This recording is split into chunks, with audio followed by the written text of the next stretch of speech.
Einen wunderschönen guten Tag, liebe Freunde. Herzlich willkommen zu einem neuen Video hier auf meinem YouTube-Kanal. Und heute habe ich einen ganz besonderen Gast an meiner Seite, nämlich den lieben Randyyy, einen der bekanntesten und vielleicht auch erfolgreichsten Spieler aus der Welt von Riftbound. First of all, thank you very much for joining me today.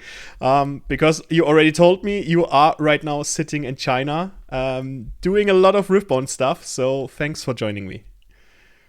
Thanks for inviting me. Thanks for inviting me. Sure, of course. I mean, like, for me, it's very interesting as someone who is trying to become better at the world or at the playing Mhm. Riftbound. You are one of the first persons you run to because you are very well known for your guides, for your insights, and you're also one of the persons who always play in China because right now, you told me before the interview starts, you are sitting right now in China and playing a lot. Yeah. Playing all day, every day, kind of. So Mm. that's the rhythm these days. But we're preparing for all the events. I have 6 weeks of straight events coming, Mm-hmm. so that's gonna be a lot. Um, Okay. yeah. So before we dive into the world of tournament plays, because like I said hmm before, you are one of the persons who I know for my part the who I know who plays the most tournaments. How did you came by to play Riftbound at all? Because it is a very young card game, and I know you played before. But what is so intriguing for you for about Riftbound? I was playing Yu-Gi-Oh a while ago, and then I didn't have time to play because of my work. I went back into card games with One Piece with friends, Mm-hmm. and I played quickly at the start of last year, so around a year ago. I was doing pretty good. I liked One Piece. The meta changed. I didn't like it as much. And One Piece tournaments registration is you have one day where you have a lot of tournaments for like the next maybe month or 2 months. Mm-hmm. And I missed that day. I just didn't woke up. I just forgot. And then I had no tournaments. I was like, I guess I'll look around what else I can play because I mean the format in One Piece changes so fast. It's like Mm-hmm. I wasn't gonna be able to attend for 2 months, and I saw Riftbound, and I was like, why not? And the game, I liked the game, so I just continued playing, Mm-hmm. and that's how it came to be. Mm. And you become immediately one of the best players in the world. Right now, if you check your elo, then you are right now, I think, place 110. And in between, you've been second place, third place. So it shows that you know your stuff. Oh yeah, I had a bad run in Atlanta, I think. Mm. Um, yeah, and the K value is pretty high, so if you fail one time, I think you go down. I don't know if which elo you're talking about, but like, is it The Rift elo. the Manch elo? The Rift elo. Oh, Rift Elo. Yeah, Yeah. Rift Elo is not good because they don't take for some reason they don't have Houston, they don't have Bologna as well. Oh, okay. They have a Okay. few big tournaments they don't have, so yeah, Okay, then I didn't say it's pretty. I anything. don't know. Then I didn't say anything. Yeah, it's pretty bad. All But right. yeah, Now, no. the most important question for people who are very interested in becoming competitive players in the world of Riftbound is how do you prepare for a tournament? Because I mentioned before, you are writing guides. You give private sessions to people who are interested to bring their gameplay to the next level. Mhm. But when it comes for yourself, how do you prepare for a tournament? So I think there are two ways, two questions, right? It's like how do you prepare and how do I prepare myself? So Mm-hmm. myself, what I do usually is I have a small group of people. So these days it's Talion, which is an old Hearthstone pro player and an MTG world competitor. I have Frozen, who's also an old Hearthstone like vice world champion. Mm-hmm. So we play in China a lot IRL, and then I also play online with Chris and Alan. Less these days when I'm in China because it's a bit harder with uh, Sure. the hours, but with them as well. So we play a lot against each other. So it's a lot of playing and discussing. We try to just have high quality games, which means we talked a lot. We talk a lot into the games. We don't jam infinite games. We just try to play games and kind of see what happens, kind of diagnose what's happening into the games to understand better rather Mm-hmm. than have the need for more games, right? Try to see. So we would like maybe take I would take a set deck and my opponent would take LeBlanc and we would just like play a few games. So we would do mostly at the start I do game ones. So that means with no sideboard Mm-hmm. and going first, going second, going first, going second. You kind of switch and you go around and then you kind of especially in a new format like this one, we would play a lot of games and then be like, okay, what and switch decks. The other person would also play the other decks and would be like, okay, what cards do you like? What do you not like? And kind of try to improve the deck and kind of see, okay, This feels really bad for the LeBlanc. This feels really bad for the other side. This feels pretty even. These are the important cards, and we kind of try to find the important interaction. Mm-hmm. And then we do that for a lot of different decks, and that gives us a good picture of the meta, what we think is strong, what is not. And once we get that picture, we decide on what we are thinking the other people are going to see from the meta. For example, these days that could be Aura is pretty good, LeBlanc is pretty good, einer is pretty good. I think Yi is going to be pretty good. I think those are decks that people expect to be pretty good. Mm-hmm. And we're going to try to find from our testing what deck is maybe the best into those and what deck would be is a better pick. And once we have that, we try to improve the version and we settle on the deck and we decide to play that deck more and to improve it gradually and kind of once we are satisfied with it and we're satisfied with it and usually we stop touching it too much and we try to move to the next step because you now have to anticipate a bit. If the deck is really, really good, then maybe you have to find new counters. Could be Miracle Draven. Right? We decided to not take Miracle Draven when I was playing in China, Mm-hmm. and we had it in the back of our mind, and I took Severe because Severe was really good into the normal Draven, but it was really bad into Miracle Draven. So I decided to kind of play Severe first and then switch to Miracle, in case I did well with Severe. Mm-hmm.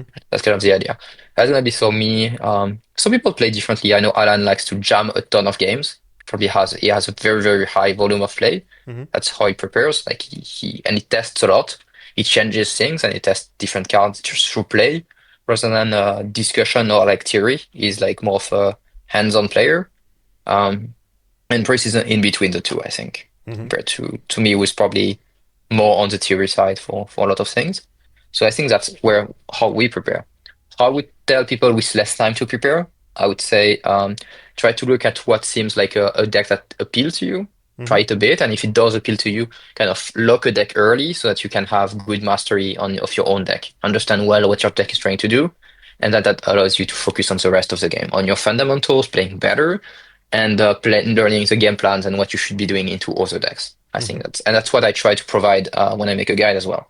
I try to help people understand the deck faster and more understand what the deck is trying to do because that's step one. And then I try to give them the tools to beat X or Y matchups that I think are going to be important. Mm-hmm. And I think that's the way you should be preparing if you don't have as much time as me or someone else who plays full time. Mm-hmm. Yeah, true. It makes sense, and it helps a lot for people who are not having the time, for example, or not the Yeah. possibility to play so many games with so much preparation, which you just mentioned, Mhm. to get an guide, for example, like you mentioned before. For example, I was so close to buying your Irelia guide before I changed my legend. But how much hours do you pour into one of the guides? Because for Irelia, for example, you also mentioned before when you published it, you said already, okay, you will definitely update it until Unleashed. Mhm. I'm not sure if you even put it for Radiance or Vengeance. I don't have it on my mind. No, usually it's just I like to keep the guys updated until the deck is not meta anymore. Mm-hmm. I think Area still get pretty good, so I'm gonna do some updates for Unleashed. Mm-hmm. I just haven't put any hours into as many hours as I wanted into Aurelia, so I'll wait a bit to see what people come up with first. Um, I would say without like just writing the guide is probably it's pretty like 30, 40 hours probably about like writing videos and like Mm-hmm. everything around the guy, proofreading, going back on it. I think it's probably like yeah, 20 to 40 hours depending on how many matchups, how depth, and sometimes some guys are harder to write, some others, Mm-hmm. just due to how the deck works. If something evolves while you're making it because it's a long process. But usually for the LeBlanc guide, we knew we wanted to make a LeBlanc guide, so we worked on that before Yeah. Atlanta and Lille. So it was like a month ago already. We played a lot of LeBlanc and we refined it. And then we came back from Lille, from Atlanta, 2.5 weeks ago, I think. Mm-hmm. And we've been working on it ever since, and it released like Friday. So it was like probably like 2 weeks of work or like a week of work. And I wasn't alone doing it. My friend also redacted like a lot of it as well. Mm-hmm. So it's a lot of work and it's a lot of testing as well to do it early. Because you have a choice. Either you make it early. I like to make at least one early to give people like a fast track on the meta. But you can also just make a guide after you already know a deck and much later in the format.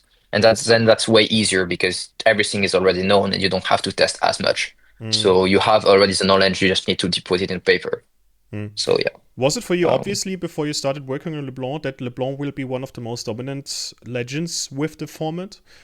Because when you look um, around left to right, for example, yesterday I played a Nexus night here in Munich, and I played against two LeBlancs already, so or three LeBlancs. Would you say it was um, obvious? I think it was. So I think it was obvious that it was going to be a good deck, but I also bet that LeBlanc was going to be a pretty popular champion, Mm-hmm. just because she seemed really appealing to people, and I think she's kind of cool. That's also why I was interested in her, so that's why I choose her for. That's the same for Aurelia, right? So I said I knew Aurelia was going to be pretty good. I didn't know if she was going to be the best deck. I didn't expect it to be the best, but I expected her to be pretty popular, and I also thought Aurelia was a good way into competitive for players because she Mm. was cheaper than the red decks with three Kaisas and everything else, and she was also simpler than Miracle Draven, for example. Mm. So I do think that I expected LeBlanc to be pretty good, but I still don't think LeBlanc is like the best deck. I think she's pretty good, but I Mm-hmm. don't think she's like S tier like Draven was. Mm. I mean, Draven was like profiting of the ability of the champion, also Draven Vanquisher was like Mhm. really strong, and that brings me to my next question because we had buns, we had the first buns. Everybody was not really thinking about it before they came out. It was always like, okay, there was always like a little bit chit chat here and there. People were thinking, hey, we need buns, and then we get buns. We had Fight or Flight, we had Draven, we had two battlefields. And what was the first thought when they came out for you about that? I was kind of expecting a ban list before they did because of how problematic the time was Mm. and how like Miracle was just so dominant. So I was expecting Cold Shot to be gone. I was also expecting like Fight or Flight and something for Aurelia. I didn't know what exactly. I think Scrap Heap. I think when I started testing set three, I was already not playing with Scrap Heap in my decks, not playing with Mm. Cold Shot, and not with Fight or Flight. And Makes it on easy for battlefield you. wise, we avoided. Yeah, I decided to, okay, let's not use those because they're very broken. And if they are still in the format, then purple is just going to be better. And that's kind of, no, I was playing with Fight or Flight still. Mm. I didn't use Cold Shot and Scrap Heap though. Mm. Did you But switch? Fight or Flight, I wasn't sure. Did you switch Mhm. Fight or Flight for Flash then, or how did you compensate that? No, I just, it's very different. I mean, Dianite ended up switching from Fight or Flight to Flash because the Mm. card is very similar in the deck. But I think in other decks, I don't think I played any other purple decks like that was. I played Pike, but Mm-hmm. Pike was clearly. I stopped playing Pike at the start because it was very obvious if Crab Heap was good, was gonna be there, then Pike would be playable. If not, Pike would be very hard. So I decided to put it aside.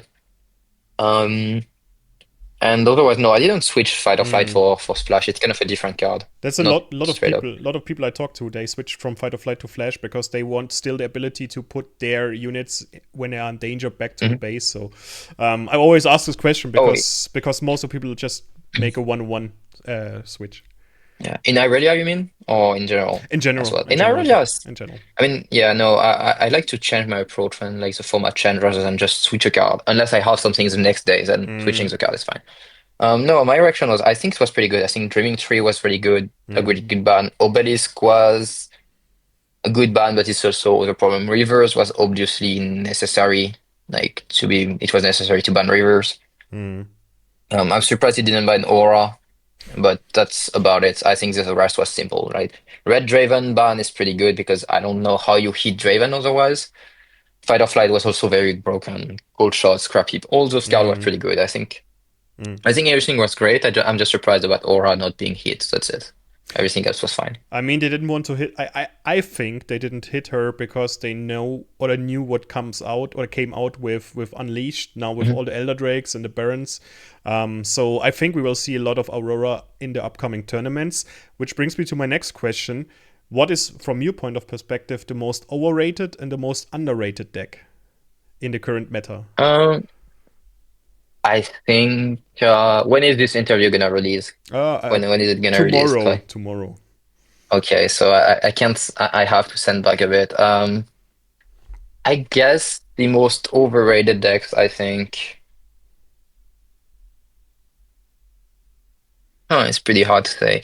You I can think you Aura is a bit overrated. yeah. I think Aura is like very strong, but I also Mm. think it it still has some issues and it still like loses a lot of games to itself, Mm. or to situations. So I think Aura is a bit overrated in the West, but it's still very, very strong, right? It's just a bit, it's just maybe people overrate it. Um, and I think underrated, I think set. I think set is Mm-hmm. underrated. I think also um, I think the orange is a bit underrated because I think they do pretty well into aura because of sabotage and just in general Mm-hmm. they're pretty good decks as well. So I think set is pretty. I think spread is pretty okay, and no one I see no one talking about it too much. I think set is pretty good. Yeah, Mm. maybe Fiora. Fiora is also pretty good. Both orange and yellow are pretty good because they can play Ash and they can play sabotage to beat aura pretty Mm-hmm. consistently. Yeah, I was thinking as well because yesterday I started playing Yi for the very first time, and my whole side deck is just against Aurora. So yeah, Yeah. I think we will see a lot of Aurora because Elder Drake of the popularity of Elder Drake of Baron, which is super strong. If you put them out on the battlefield, so might be very interesting. But this is also why what is the blue spell, the power spell, the unleash power? Nee, the No, uncheck power. uncheck Yeah, power, uncheck power. uncheck power. Why it's price spiking so hard right now? Because everybody wants to Yeah. deal with the 12 might units. Yeah, yeah. Uncheck power is like I Mm, don't know if uncheck power is the way, but it's pretty good. Yeah, it's a pretty good answer to yeah. Aura. Now Yeah. I have a very tricky question now for you. I'm not sure if Hmm. but you can decide if you want to answer. But let's go to the bottom tier. Let's go to the bottom tier. You have the Okay. Luxes, the Garens, you have like the Jins and everything. If you have to choose to play one of the worst legends, which one would it be? I think it's Leona, if you put it there in the bottom Okay. tier. Leona is pretty good this set. I think Leona got a lot of good cards. Leona got yellow Vi, so she doesn't need the yellow Leona anymore. Yellow Vi Mm-hmm. is just Leona, yellow Leona, but fast. Mm-hmm. So you have like this buff. Can play Call to Glory, which is a good card. She can use Monastery to draw cards. She can use Sunken Temple to draw cards now with Vi as well. So she has like some draw power. Green has Defy. Defy is pretty good because it's good in purple. Mm-hmm. So she's okay into purple. And I think Leona like legend ability is pretty okay. I think she just like her signature is really bad. It's very Yeah, expensive Son for of what it Blade, yeah. does. It's like but I think yellow green is pretty good. Mm. It's just, I mean, Azir is pretty good, but I think Yellow Green in general has like some good tools. So I would play probably Leona or Okay. Jin. I think Jin is not that bad. I just think Jin is like red blue, but red blue literally cannot win against Aura. Like Yeah. it's really bad. Yeah, I really love. Also, the first time when I saw Jin, because I played League of Legends a lot and I played mostly AD Mhm. carries, so I played a lot of Jin, Caitlyn, Ashe, and so on. And when I saw Jin coming out, I want to play him, but I was also like, okay, when he comes out, he will be playing a lot of into his flavor text. Like everything has to be done with four, and the curve for him is not very favorable. Let's say it that way. I, I think the issue is just like Jin. If your spell did gets countered, Mm, then you're completely cooked. And I think that's the issue with Jin. It's like you have all the counter spell in purple, Abandon and Hard Bargain, and you have like the green counter spell, like Defy, that counters all the fours. mm, And then you also have like Lilia's signature if Lilia is played. Like I don't think Lilia is gonna be that played, but she loses to Aura super hard. But I think like yeah, that's the issue. It's not even Jin is a good works. Like so Jin deck works, mm-hmm. but it's just contextually it's not good. Yeah. Yeah, I hope for him to become viable in the next couple of sets because I really would like to make him viable. Um, Last If they question. ban Hmm? Aura, it could be Yeah. better. I think if they ban Aura, it could be a bit better. Yeah. Yeah, but I think banning Aurora will at least one or two sets, I would say, because due to the fact that they just Yeah. released it with Baron and Elder Drake and everybody wants to play them.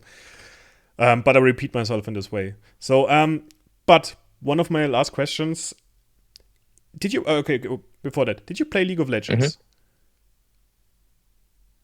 I did, yes. Okay, so if you could choose one of the champions from the game which haven't been released yet as a legend unit, which one would it be? Which would you like to see Oh, come to cards? I'm really happy they're releasing Akali. Akali is Mm-hmm. one of my favorite champion ever. Akali. There is Kha'Zix, was one of my favorite as well, but it's not good. Like, I think I would hope for Akali to be a good deck or playable, Mm-hmm. and Vayne otherwise. Vayne and Akali, I think, are the ones I wanted to see the most. Vayne, Akali, or Aurelia. There is Aurelia already, so Mm.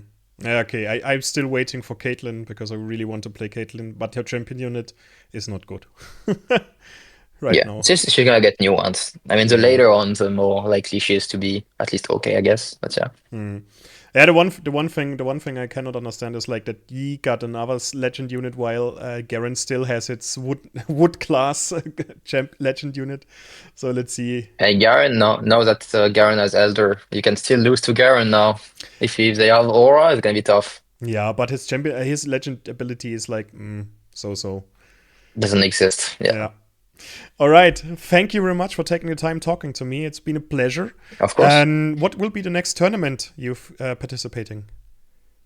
So I will be in Sydney next Mm-hmm. weekend, and then I have a big schedule. We go to Xi'an, which is like one of the Chinese tournament, Mm-hmm. Vancouver, Mm-hmm. and then I skip 1 week and then I go to Utrecht, Okay. or I go back to China and I play 2 tournaments in China, but don't go to Utrecht, If you and come then afterward. if you come to Utrecht, I invite you for a beer.